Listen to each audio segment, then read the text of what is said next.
My name's Maggy Pigott, and I've now retired, but I was a senior civil servant, qualified as a barrister, but worked in the civil service for the whole of my career. I worked full-time for 8 years, part-time for 5 years, and then job shared for 23 years in 7 different jobs, obtaining promotion to the senior civil service with my job share partner. My final job was in fact as a chief exec, job share in the Ministry of Justice, which we did for 5 years before I retired. Well, I think it was the most wonderful way to work. Having done all 3 ways of working, undoubtedly for me, job sharing was by far the best way. It had the most advantages, not only for me and for my job share partner Judith, but also I think for our employer, and they agreed that that was so.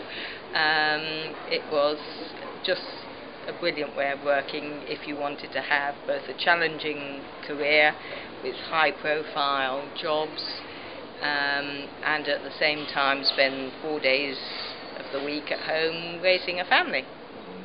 Well, I think the organisation absolutely gains, and in fact we had permanent secretaries, that's the top official in the department, more than one permanent secretary, saying that the department gained.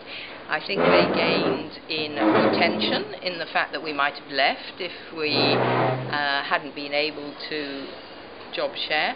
They also, I know, got greater productivity because we would work for 6 days, but I think they probably got about 8 days out of us, and the jobs tended to grow with us and get larger, and indeed on 2 occasions when we left a senior civil service post, where we were replaced by 2 full-timers, so it just showed that how much the job had grown over the period that we'd been in it. But certainly I think that because we were very focused, because you only worked 3 days, you absolutely were intent on the job. There's less downtime, deadlines are shorter, but you work really hard. And I couldn't have sustained that over 5, and then Judith would come in and she would give it the same intensity. So I think that on the whole you can work at a higher pitch for a shorter period of time. So I think it is for the employer good that they have that, and they have very grateful, loyal, committed employees, because we were so grateful to be able to work in that way that we stayed in the same department throughout our whole career.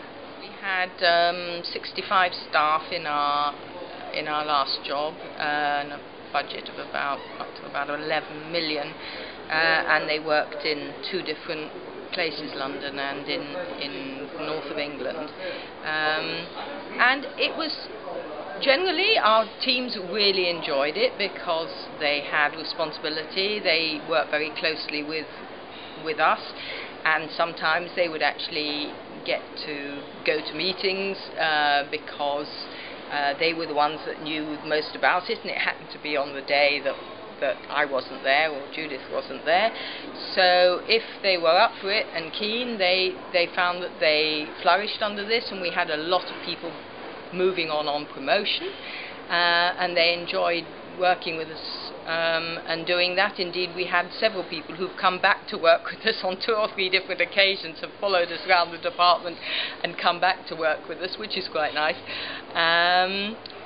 But I think they did find that we produce more work because, as I was saying earlier, you're working at quite a fast pace all the time for a shorter period, so they would have that for the whole 5 days, and of course there were 2 of us on the Wednesday as well, so we did produce quite a lot of work, and sometimes they would have to do things in a slightly shorter deadline. If I had to look at it before I went off, I might ask for it on the Monday, and they'd have to do it by the Wednesday, so they would have slightly less time to do it. So one has to be very careful and aware of that, and be very clear how you're going to work, and make sure that one gets feedback. from one's teams if there are any concerns that they feel able to come and tell you about it. But generally speaking, it worked extremely well, and we didn't have any major problems at all. And as I say, a lot of people came back to work for us in more than one job, which was lovely.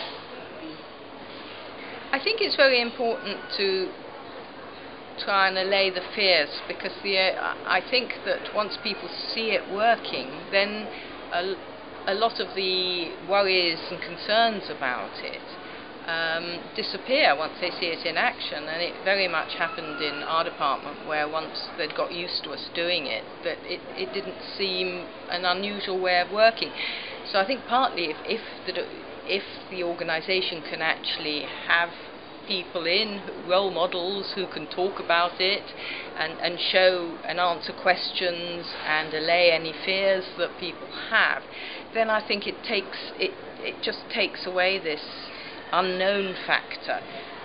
But certainly I think you need to design the job properly. You need to make sure that it's understood how it will operate, and the job sharers need to know how it will operate, and everybody around them, up, sideways, and the teams need to know how it will operate. So it has to be really clear.